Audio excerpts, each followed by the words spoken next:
Mungkin bagi sebagian orang, cinta itu harus sepadan. Sepadan usia, sepadan status, sepadan pandangan. Tapi bagiku, cinta tidak pernah mengenal rumus yang pasti. Namaku Dimas, laki-laki biasa yang hidupnya sederhana. Aku bekerja serabutan di kampung. Kadang bantu bersihin kebun, kadang memperbaiki pompa air, kadang sekadar bantu angkat galon di rumah orang. Aku tidak pernah menyangka, di balik rutinitas itu, aku akan menemukan seseorang yang membuat hatiku tenang. Bu Ayu. Bu Ayu, wanita 40-an yang dikenal anggun dan ramah di kampung. Orang-orang bilang dia janda. Ditinggal suaminya karena isu mandul. Tapi aku tidak pernah percaya gosip itu. Yang kulihat hanyalah wanita kuat, yang tetap tersenyum meski matanya sering menyimpan lelah. Pertemuan pertama kami sederhana. Aku dipanggil untuk memperbaiki keran air di rumahnya yang bocor. Sore itu udara panas, keringat membasahi kemejaku, dan tiba-tiba dia datang membawakan segelas es teh. "Sini Mas Dimas, haus kan?" katanya lembut sambil tersenyum. Senyum itu entah kenapa, membuatku berhenti bekerja sejenak. Ada sesuatu di balik caranya bicara. Bukan sekadar ramah tapi tulus. Dan dari hari itu, aku seperti menemukan alasan untuk semangat bekerja. Sejak hari pertama itu, aku sering membantu Bu Ayu. Kadang membersihkan taman, kadang memperbaiki lampu halaman. Setiap kali aku datang, dia selalu menyambut dengan teh hangat dan senyum tenang. Ada suasana rumah yang jarang kurasakan di tempat lain. Hangat, damai, dan entah kenapa, penuh makna. Orang-orang mungkin melihat hubungan kami sebagai hal yang aneh. Tapi bagiku, setiap kali bersama Bu Ayu, aku merasa dihargai. Bukan karena aku bekerja untuknya, tapi karena dia melihatku sebagai manusia yang berarti. Kadang saat sore, setelah pekerjaan selesai, kami duduk di teras belakang. Dia suka menatap langit jingga sambil berkata pelan, "Cantik ya, Mas Dimas." Tapi entah kenapa langit sore selalu bikin aku sedih. Aku hanya tersenyum, tak berani menanyakan lebih dalam. Tapi dari nada suaranya, aku tahu ada luka yang belum sembuh. Hari-hari berjalan begitu saja. Semakin sering aku datang, semakin aku mengenalnya. Dia bukan hanya wanita yang kuat, tapi juga penyayang. Dia selalu memastikan aku makan sebelum pulang, selalu menegur kalau aku kerja terlalu keras. Suatu sore, dia bertanya lembut, "Mas Dimas, kamu capek nggak kerja setiap hari begini?" Aku geleng pelan. "Enggak, Bu. Soalnya kalau Bu Ayu ada capeknya malah hilang." Dia tersenyum kecil. Senyum yang membuat dadaku hangat. Sore itu ada keheningan yang aneh. Kami hanya saling menatap. Ada sesuatu di matanya, campuran antara haru dan ragu. Seolah dia ingin bicara, tapi menahan diri karena takut salah. Aku sadar, ini bukan sekadar rasa kagum.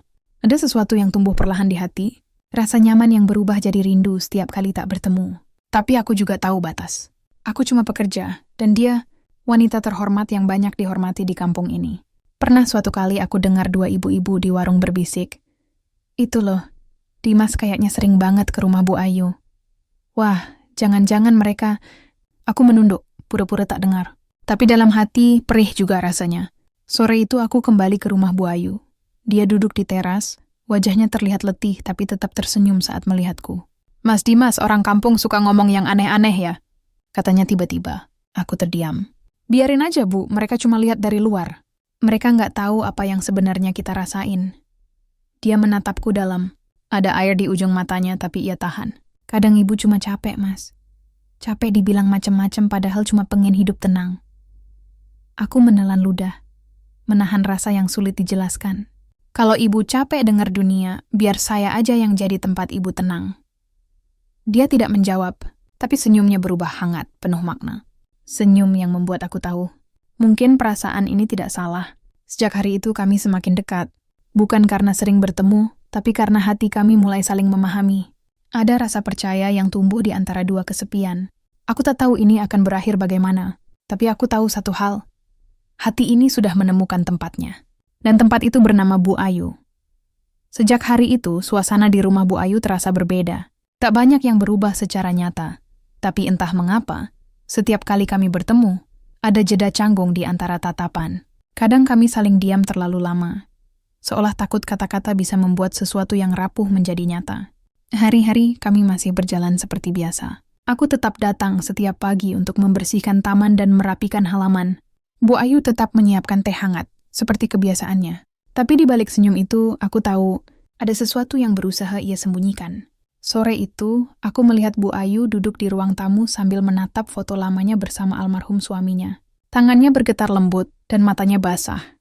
Aku berdiri di depan pintu, tak berani mendekat. Namun saat ia sadar kehadiranku, ia tersenyum samar. Kadang ibu rindu, Mas Dimas. Tapi bukan karena ingin kembali ke masa lalu, cuman kadang rindu itu datang tanpa alasan. Aku hanya mengangguk, menatapnya dengan hati yang tak tenang. Aku ingin memeluknya. Ingin bilang, kalau sekarang dia tak sendiri lagi. Tapi aku tahu, ucapanku mungkin terlalu berani. Jadi aku hanya duduk di sebelahnya. Cukup dekat untuk membuatnya tahu. Aku ada di sini. Beberapa hari kemudian, gosip mulai berhembus lebih kencang. Ada tetangga yang melihat kami berjalan bersama dari pasar. Ada yang bilang, aku sengaja mencari keuntungan dari Bu Ayu. Mas Dimas itu pintar cari kesempatan. Begitu bisik-bisik yang kudengar. Awalnya aku biarkan saja, tapi lama-lama menyakitkan juga. Nama Neng Madet 6 suatu pagi, aku datang lebih awal. Kupikir bisa menyelesaikan pekerjaan sebelum orang-orang banyak lewat di depan rumah Bu Ayu. Tapi ternyata, Bu Ayu sudah menungguku di teras. Wajahnya terlihat murung. Mas Dimas, katanya pelan, mulai sekarang? Mungkin kamu nggak usah sering kesini dulu. Kata-kata itu seperti petir di siang bolong. Aku terdiam, menatapnya tak percaya. Ada apa, Bu? Saya salah apa? Dia menunduk. Bukan kamu yang salah, Mas. Tapi orang-orang udah mulai ngomong macem-macem. Ibu nggak mau kamu kena masalah gara-gara ibu. Hatiku seakan diremas. Kalau saya berhenti datang, mereka bakal pikir dugaan mereka bener, Bu. Saya nggak peduli apa kata orang. Yang penting saya tahu, saya nggak ngelakuin hal yang salah. Bu Ayu menghela napas panjang. Saya tahu kamu tulus, Mas. Tapi dunia ini nggak selalu ngerti ketulusan. Kami terdiam cukup lama. Hanya suara angin sore yang menembus sela dedaunan di halaman. Mataku tak lepas darinya sementara Bu Ayu terus menunduk. Di sudut matanya ada air yang nyaris jatuh. Apa ibu malu punya teman seperti saya? Tanyaku lirih. Dia cepat menggeleng. Bukan, Mas, bukan malu. Cuma ibu takut. Takut kalau semua ini berakhir dengan penyesalan. Aku mengangguk perlahan. Mungkin bagi sebagian orang, ini hanya perasaan sesaat. Tapi bagiku, setiap kata darinya sudah jadi bagian dari hidupku. Hari-hari berikutnya terasa sepi. Aku masih lewat depan rumahnya, tapi tak lagi masuk. Kadang kulihat dari jauh, tirai jendelanya bergerak perlahan. Mungkin dia tahu aku datang. Mungkin dia juga rindu. Tapi tak ada lagi sapaan. Tak ada lagi teh hangat. Malam itu, aku duduk di depan rumah, menatap langit yang mendung. Aku berpikir panjang tentang perbedaan usia, tentang pandangan orang, tentang apa yang sebenarnya ku cari. Dan aku sadar, aku tidak sedang jatuh cinta pada sosok Bu Ayu karena kasihan. Aku jatuh cinta karena ketulusan yang ia tunjukkan tanpa pura-pura. Keesokan harinya, aku memberanikan diri datang lagi. Kupikir, kalau aku diam saja, aku justru menyakiti dia lebih dalam. Saat tiba, Bu Ayu tampak kaget. Mas Dimas, kamu ngapain kesini? Kan udah ibu bilang. Saya tahu, Bu, tapi saya nggak tenang. Saya nggak bisa pura-pura nggak peduli. Dia menatapku lama.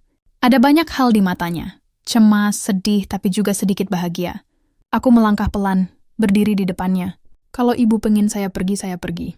Tapi tolong jawab satu hal. Pernah nggak, walau cuma sebentar, ibu ngerasa nyaman sama saya? Bu Ayu terdiam. Bibirnya bergetar. Lalu pelan, dia berkata, iya, Mas Dimas, ibu nyaman. Tapi justru itu yang bikin ibu takut. Aku tersenyum pahit. Kenapa takut, Bu? Karena nyaman itu bisa berubah jadi sayang. Dan kalau udah sayang, semua akan jadi lebih rumit. Kami berdiri dalam diam. Waktu seperti berhenti. Mungkin di luar orang-orang masih membicarakan kami. Tapi di dalam rumah kecil itu, hanya ada dua hati yang sedang belajar menerima kenyataan. Sebelum aku pergi, Bu Ayu berkata pelan, Mas Dimas, jangan berhenti jadi baik cuma karena orang lain salah paham ya. Aku mengangguk pelan, menahan rasa sesak yang tak bisa dijelaskan. Dan sejak hari itu, aku tahu, perasaan ini akan diuji. Bukan oleh jarak, tapi oleh pandangan dunia yang tak mengerti apa itu ketulusan. Hari-hari terasa panjang sejak sore itu. Aku masih bekerja seperti biasa, tapi semangatku seperti tertinggal di halaman rumah Bu Ayu. Setiap kali lewat depan rumahnya, aku hanya bisa menatap sejenak, lalu melanjutkan langkah dengan hati yang berat. Namun, waktu kadang punya caranya sendiri mempertemukan dua hati yang belum selesai. Suatu pagi, saat aku sedang mengantar pesanan bibit bunga ke rumah sebelah, pintu pagar Bu Ayu terbuka. Dia keluar dengan pakaian sederhana, wajah tanpa riasan, tapi tetap terlihat lembut dan tenang. Mas Dimas, suaranya lirih, tapi cukup membuat langkahku terhenti. Aku hanya tersenyum kikuk. Pagi, Bu. Dia membalas pelan. Udah lama nggak mampir. Aku menunduk. Takut ganggu, Bu. Dia menggeleng pelan, lalu berkata dengan nada yang hampir seperti bisikan, kalau yang datang dengan niat baik, nggak akan pernah ganggu. Sejak saat itu, perlahan kami mulai berinteraksi lagi, meski tidak sesering dulu. Aku datang bukan untuk bekerja, tapi sekadar membantu hal-hal kecil, memotong ranting kering, memperbaiki pot bunga, atau sekadar mengobrol di halaman. Tak ada yang diucapkan secara langsung, tapi kami berdua tahu ada rasa yang belum padam. Sore itu, kami duduk di bangku kayu di bawah pohon mangga. Bu Ayu menatap bunga yang baru saja mekar di pot. Mas Dimas, katanya pelan, kamu pernah mikir nggak? Kenapa bunga bisa mekar indah padahal tumbuh dari tanah kotor? Aku menatapnya heran. Mungkin karena bunga nggak peduli tempat tumbuhnya, Bu. Dia cuma fokus buat tetap hidup dan kasih keindahan. Dia tersenyum, matanya menatap jauh. Semoga hati kita juga begitu ya, meski dunia kotor oleh omongan orang. Kata-kata itu menancap dalam di dadaku. Sore itu, angin terasa hangat, tapi juga menyesakkan. Karena aku tahu, kami sedang berjuang bukan melawan jarak, tapi melawan pandangan dunia. Malamnya, aku duduk di teras rumah, memikirkan semuanya. Aku tahu perasaanku bukan hal yang mudah diterima orang. Aku muda, dia jauh lebih tua, dan sudah pernah menikah. Tapi kalau cinta diukur dari logika, mungkin tak akan ada yang benar-benar jatuh cinta. Beberapa hari kemudian, aku mendengar kabar dari warung. Ada seorang duda kaya yang sering datang ke rumah Bu Ayu. Katanya ingin melamarnya. Awalnya aku tak percaya. Tapi malam itu aku melihat sendiri mobil hitam berhenti di depan rumahnya. Dadaku bergetar, antara cemas dan takut kehilangan. Keesokan paginya aku datang, pura-pura ingin mengembalikan alat yang kupinjam. Bu Ayu terlihat sedikit gugup. Mas Dimas, kenapa nggak bilang dulu mau ke sini? Aku tersenyum kaku. Cuma mau balikin ini, Bu. Tapi entah kenapa, lidahku tak bisa diam. Bu, kalau ibu bahagia sama orang lain, saya nggak apa-apa. Dia menatapku, wajahnya berubah sendu. Mas Dimas, kenapa ngomong gitu? Aku menunduk, menahan emosi. Soalnya saya takut, Bu. Takut kehilangan hal yang bahkan belum sempat saya miliki. Bu Ayu diam lama, lalu menatapku dalam. Dimas, hidup itu nggak sesederhana rasa. Kadang kita harus milih antara bahagia atau diterima orang lain. Aku menggenggam jemariku erat. Tapi apa gunanya diterima orang kalau hati sendiri menderita, Bu? Dia menghela napas, air mata mulai menggenang di pelupuknya. Kamu masih muda, Mas. Dunia kamu masih luas. Jangan biarin ibu jadi alasan kamu berhenti percaya cinta.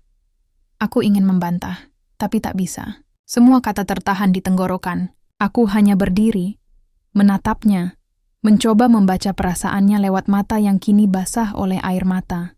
Tapi bahkan tanpa kata, aku tahu dia juga berjuang melawan rasa yang sama. Hari berganti minggu, desas-desus makin ramai. Ada yang bilang Bu Ayu sengaja menggoda anak muda. Ada yang bilang aku laki-laki tak tahu diri. Aku menahan semuanya, memilih diam, meski setiap kalimat terasa seperti belati di dada. Namun diam-diam aku menulis surat untuknya. Dalam surat itu kutulis, Bu Ayu, mungkin saya bukan siapa-siapa, tapi saya ingin ibu tahu. Rasa ini bukan main-main.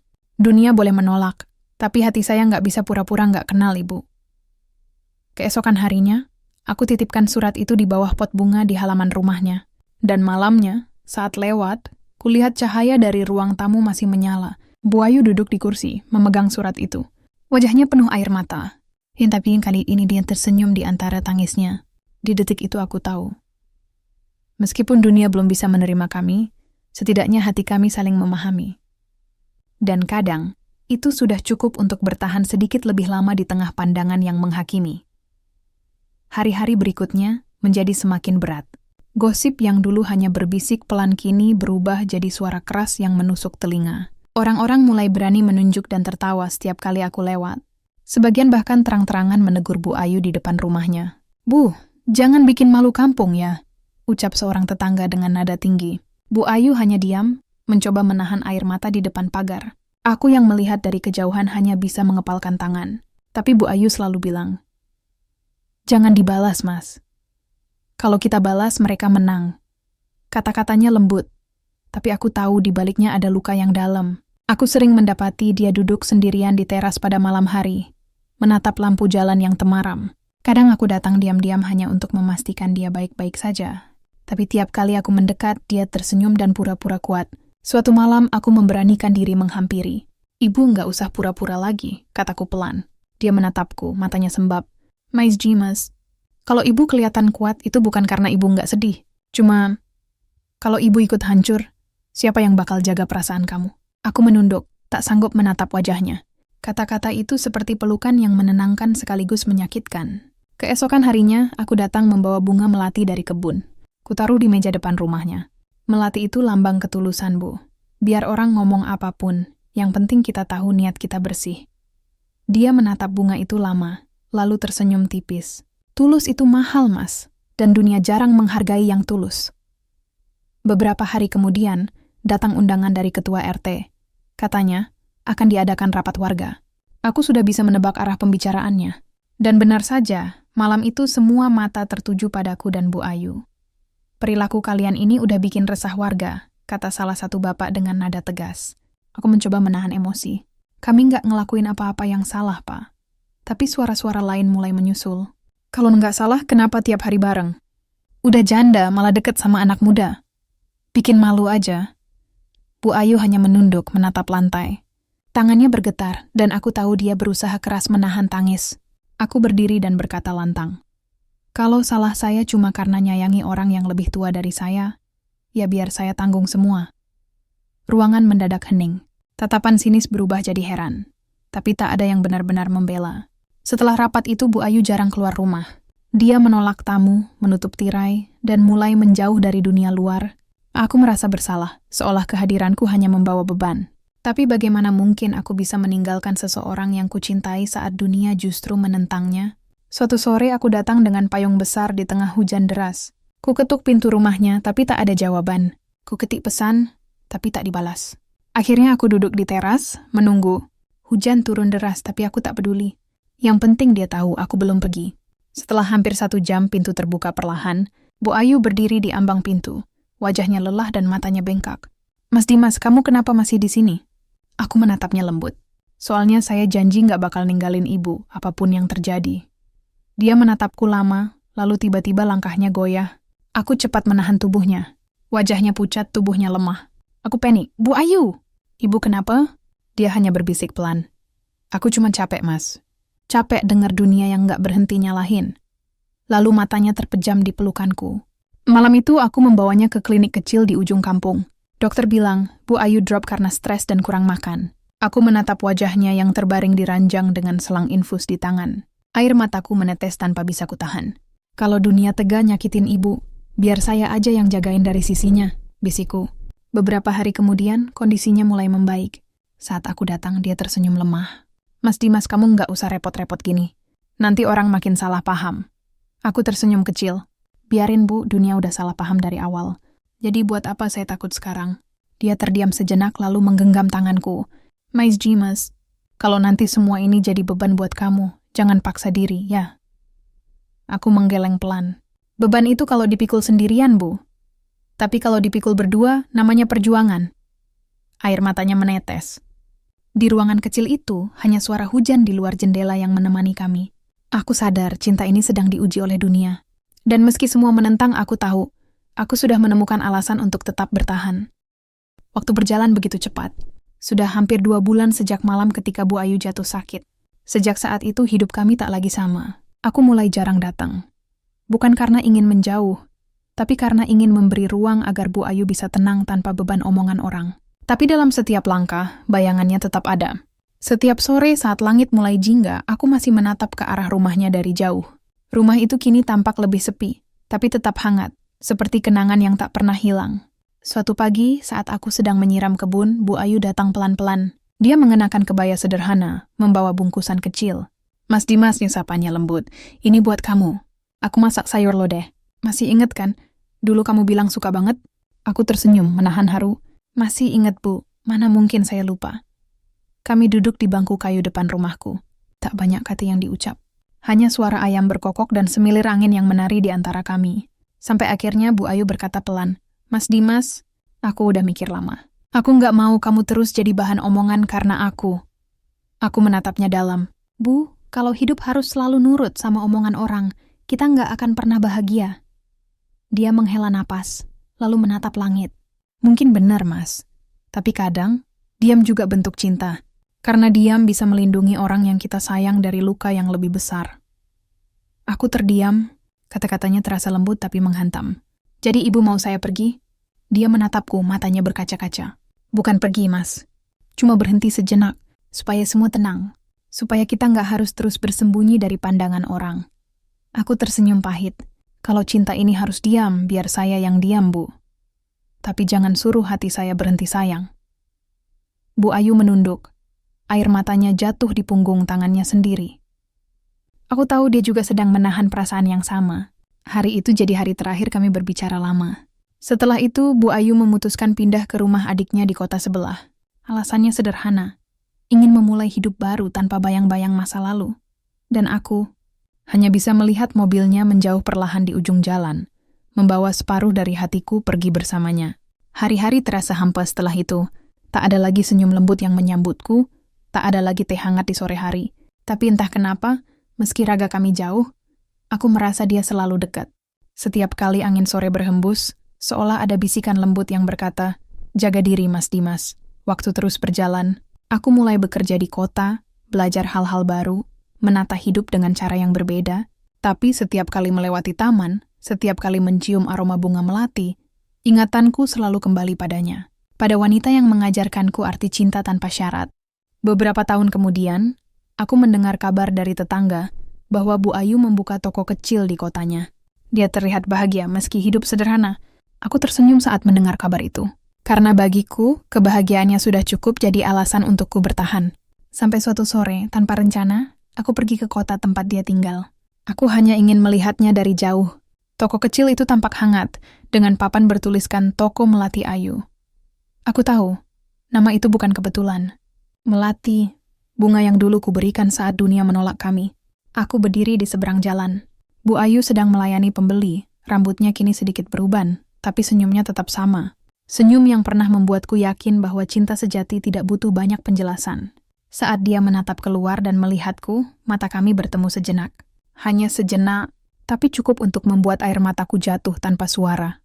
Dia tidak memanggil, aku tidak mendekat. Kami hanya saling menatap dalam diam.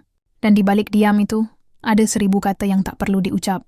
Karena kami tahu, meski waktu dan keadaan memisahkan, hati kami tetap saling mengenal. Aku berbalik perlahan, melangkah pergi sambil menahan isak kecil. Tapi di langkah itu, aku tidak merasa kehilangan.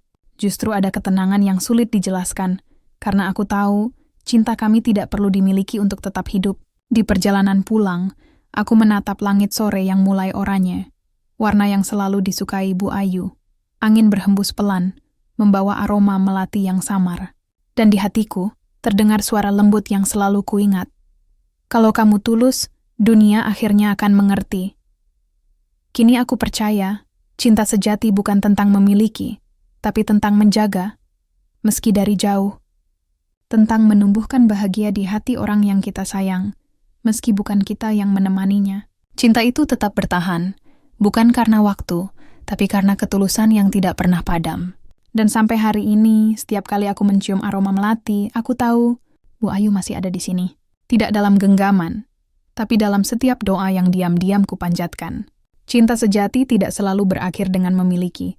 Kadang ia hanya butuh tempat yang tenang untuk hidup di dalam hati.